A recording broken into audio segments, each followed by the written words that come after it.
Welcome back to another episode of War in Cali. In this episode, I'm going to detail the story of a Broadway gangster Crip named Tiny Ange. Joshua Perez, aka Tiny Ange, was a well-respected young member of the Broadway Gangster Crips. The Broadway Gangster Crips are a South Central gang comprised of two sets under the Broadway umbrella, being 5 Deuce and 11 Deuce Broadway. Both sets have been around for over 40 years and have went to war with several gangs. The Broadways will be a part of the Gangster Crip car and will go to war with several Bloods and Crips from the west side to the east side of South Central.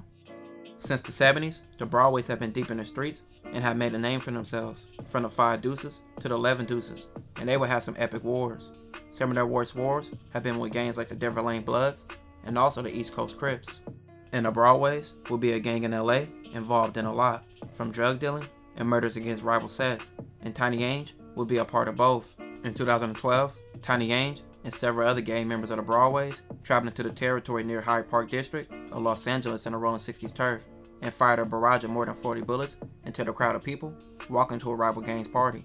A man named William was killed in a shooting and 2 others were injured, but they survived.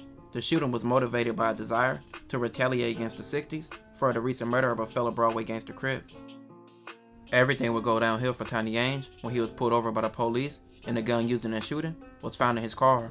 It was traced back to the murder he was a part of, and he will also admit to his role in the shooting. And while behind bars, it would get worse for Tiny Ange. In 2014, a gang injunction and indictment against the Broadway gangster Crips that I covered before in a previous episode will bring down 70 plus Broadway members from various charges, including murders, robberies, extortion, illegal firearm possession, witness intimidation, and narcotic trafficking.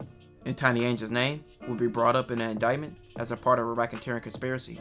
Tiny Ange was proven to have participated in a wide range of gang activity, including drug dealing, robbing people on the street, and engaging in violence against rivals, and also members of his gang.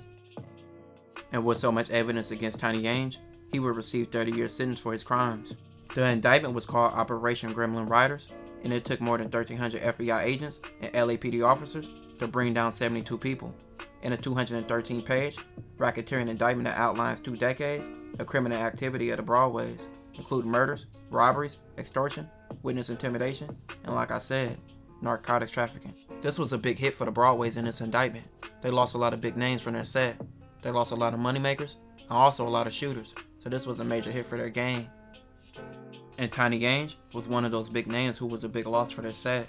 Most of the Broadway members in this indictment are still in jail to this day. This will conclude this episode. If you haven't already, make sure you check out my previous episodes. Don't forget to like, comment, and subscribe.